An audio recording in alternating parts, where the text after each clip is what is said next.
on the flipper. Chaos 3 gets in a big flip. Wildcard able to self-right. Wildcard now. Chaos 3 does a bit of a barrel roll there. Chaos 3 in underneath.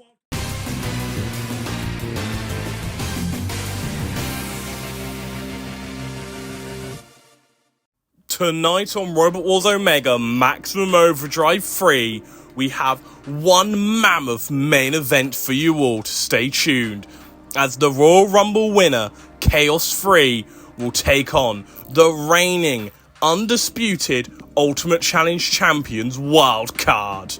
Yes, it is a rematch for the Series 4 Grand Final with the titles on the line.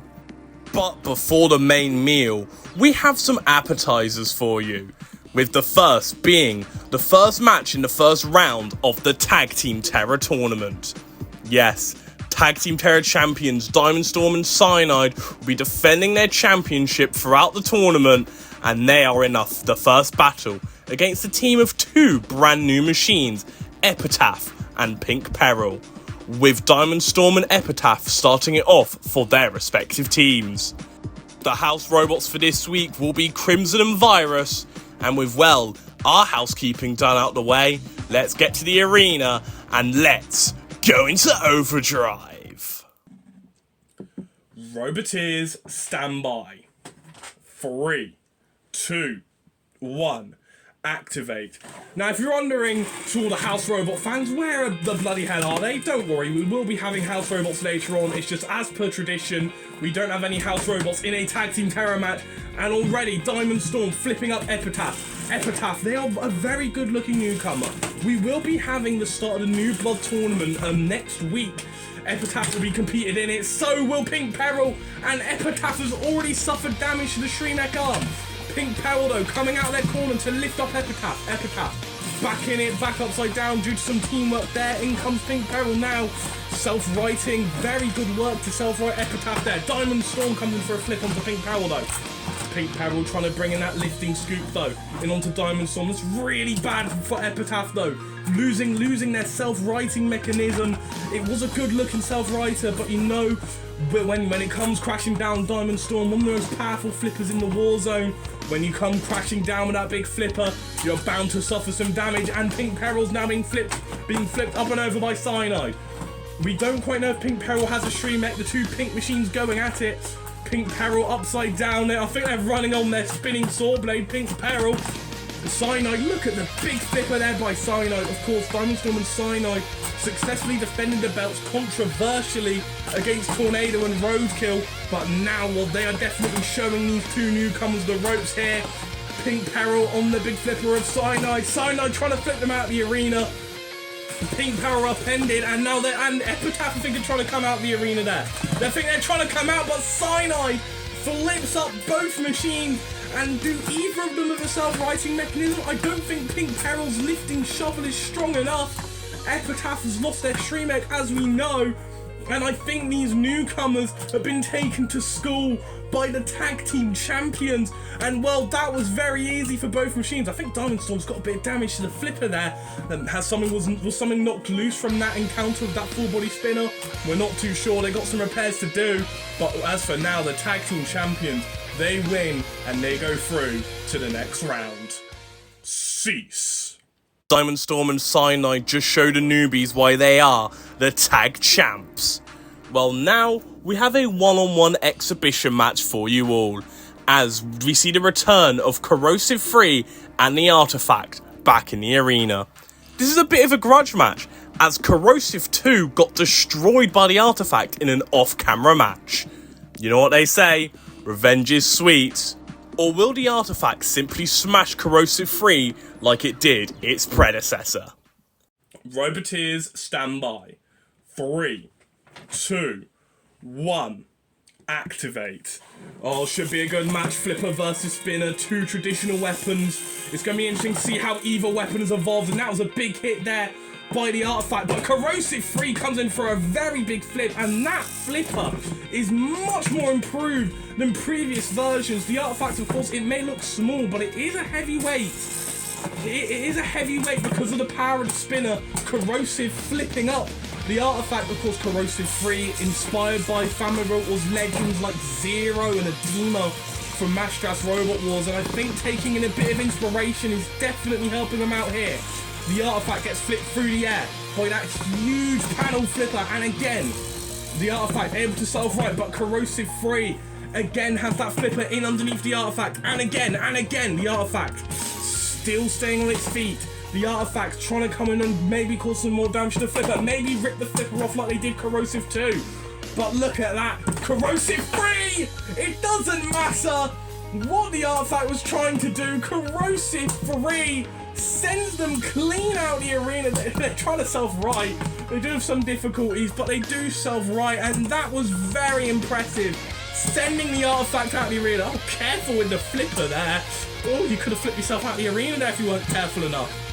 But that was a very impressive display by Corrosive.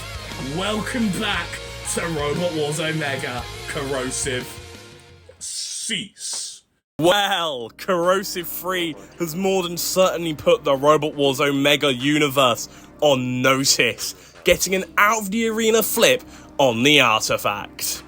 We are getting through these matches in no time, so let's keep the action going. Or should I say mayhem, as well, we're going to be getting the first of 6 mayhem qualifiers. The winners of the mayhem will go into an annihilator at the end of the series.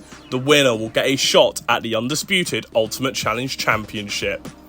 The first of our mayhems will be seeing Stinger and Demolition Evo, both have won annihilators before off camera, and the current annihilator champions, Chaotic Robotics.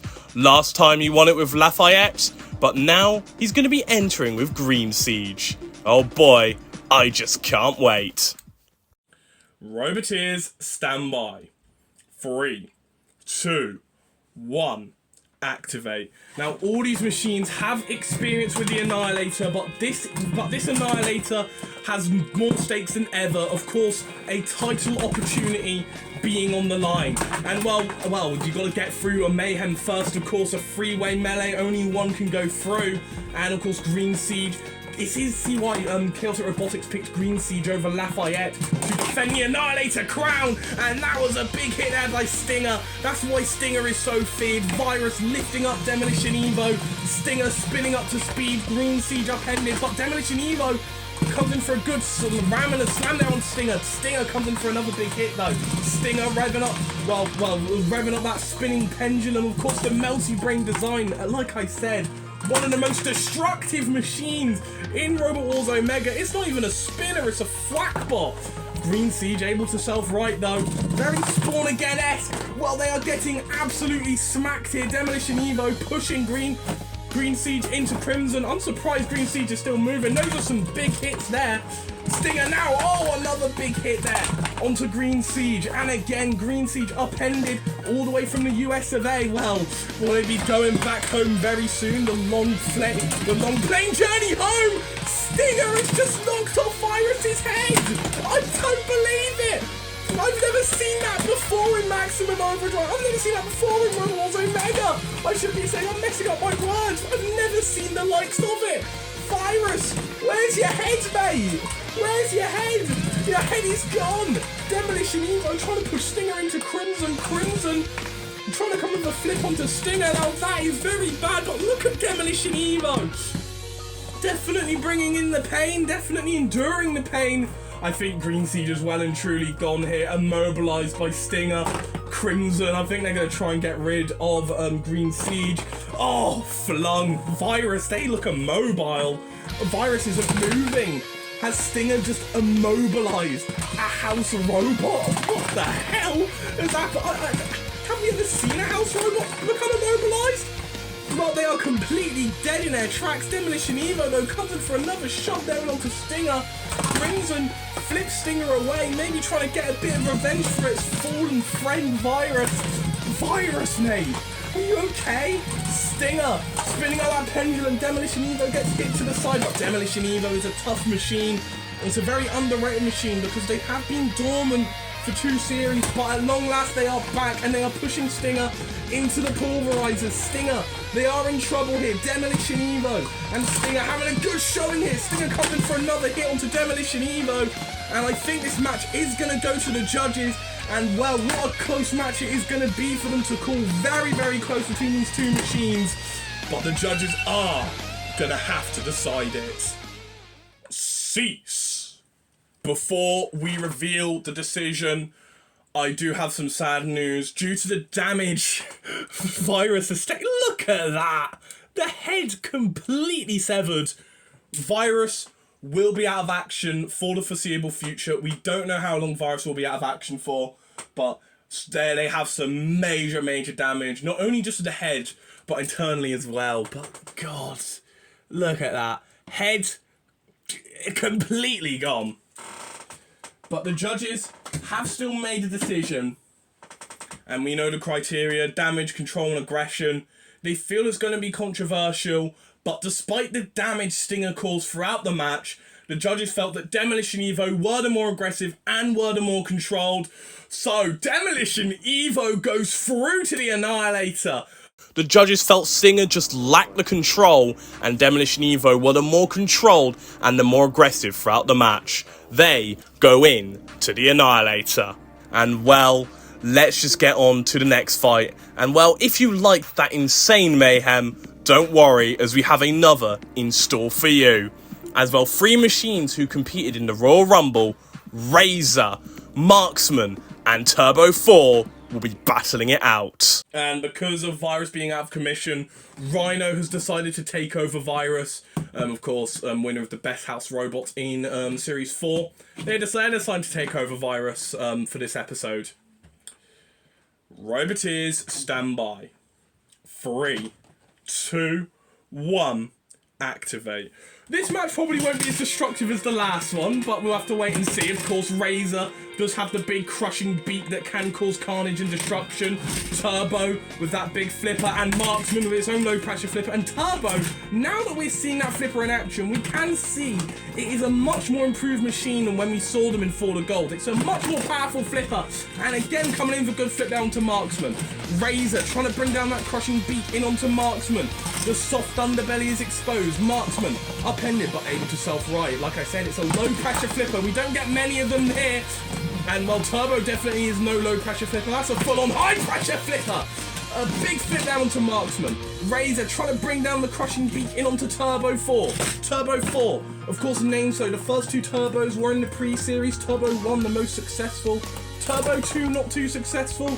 Turbo 3, or as how we know it, Turbo HD, has had some success but wasn't the most successful. So Turbo 4 hopes to bring it back to its winning ways. Marksman gets a good flip down to Razor, trying to pin him against the arena wall. Turbo 4 again with another big flip. Marksman upended, upside down, able to self-right, but Turbo 4 again with another big flip. But look at the tanky design of Marksman, able to recover, but they are out the arena, and that was very impressive by Turbo. And is Turbo 4 going to try and flip Razor out? No. Razor managing to stay in, and I think Razor trying to go after the wheels of Turbo.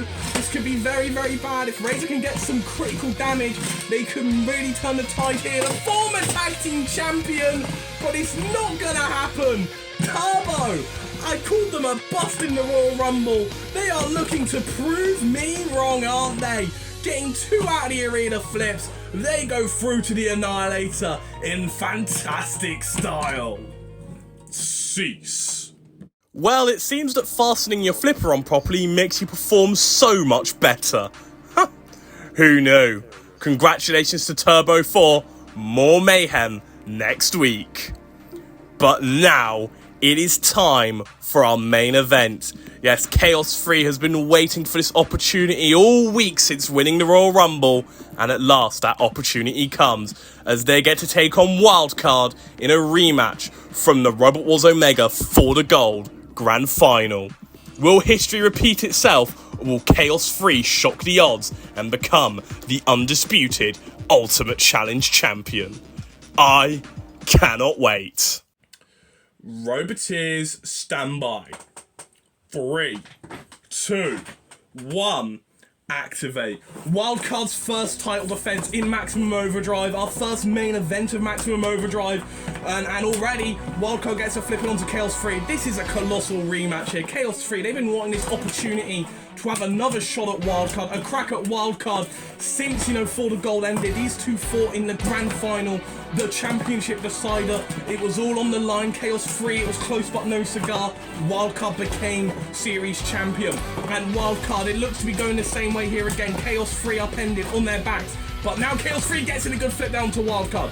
Wildcard able to self-right. And again, getting that flipper in underneath Chaos 3. Chaos 3 able to self-right, trying to get a flip, mistiming a flip. And again, why didn't they fire the flipper then? Wildcard were on the flipper. I guess they were just too fast. You know, it's got multiple wheels. It's a 6-wheel drive machine. Wildcard is very well engineered. So many moving parts going on. It's amazing. It all works, and it works so damn effectively. Chaos 3 on its back. Chaos 3 though able to self-right. Wildcard trying to get a flip in onto Chaos 3. Chaos 3 now gets a good flip there onto Wildcard. Wildcard on the flipper. Chaos 3 gets in a big flip. Wildcard able to self-right. Wildcard now. Chaos 3 does a bit of a barrel roll there. Chaos 3 in underneath Wildcard, and Wildcard gets flipped through the air. Wildcard able to self-right. Chaos 3 again. Again, Wildcard on Chaos 3's flipper, but again, self-righting very, very quickly with those cards. And Chaos 3, look at Chaos 3. Chaos 3 is on the edge of the arena, but no, able to get back down. Wildcard, will they be losing their championship this early, or will Chaos 3 lose to Wildcard again? Chaos 3 upended, they're upended, and Wildcard, this is where they need Chaos 3. Chaos 3 up against the arena wall. Chaos 3, they're up against the arena wall. And I think that was a mistime flip, or is it? Chaos 3 pinned, and Wildcard sends Chaos 3 out of the arena. They retain the Ultimate Challenge Championship. Chaos 3, they lose to Wildcard, much like how they did in the 4-4s. Great effort, but it just wasn't enough. Cease. Another machine falls at the hands of that mightily impressive flipper of Wildcard, sending Chaos 3 clean out of the arena once again. Can anybody stop Wildcard? Well, next week, we'll be finding out who Wildcard's next challenger will be, as it will be a triple threat match in the main event. All three machines, Velociflipper, Hypershock and Dansom Kia, have beaten Wildcard before, and they're looking for that opportunity to run the gauntlet again. And I know Wildcard will definitely be watching on. And well, I'm sure you lot want to keep watching on as well, so please be sure to subscribe to keep informed of any upcoming action. And well, until next time, TBB, signing off.